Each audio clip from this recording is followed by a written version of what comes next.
আচ্ছা স্যার, আপনাকে একটা প্রশ্ন জিজ্ঞেস করি। আচ্ছা কর। এক দেশে এক রাজা ছিল, তার নাম ছিল আবুল। বলেন তো তাকে সবাই কি বলে ডাকতো?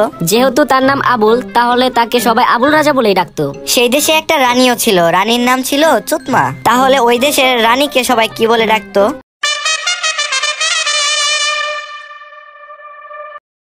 ভাই 1 লিটার দুধ দেন তো। এই নেন। কত টাকা হয়েছে? 90 টাকা হয়েছে ভাই। কি বলেন? কালকে না 80 টাকা দিয়ে নিয়ে গেলাম। ভাই দুধের দাম বেড়েছে।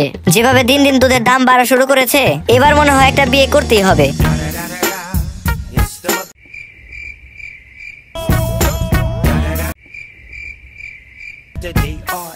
কি কি বলছেন এইসব আপনি? আরে আমি বোঝাতে চেয়েছি, বিয়ে করে একটা গরু যৌতুক নিব, তারপর সেই গরু পেলে দুধ খাবো।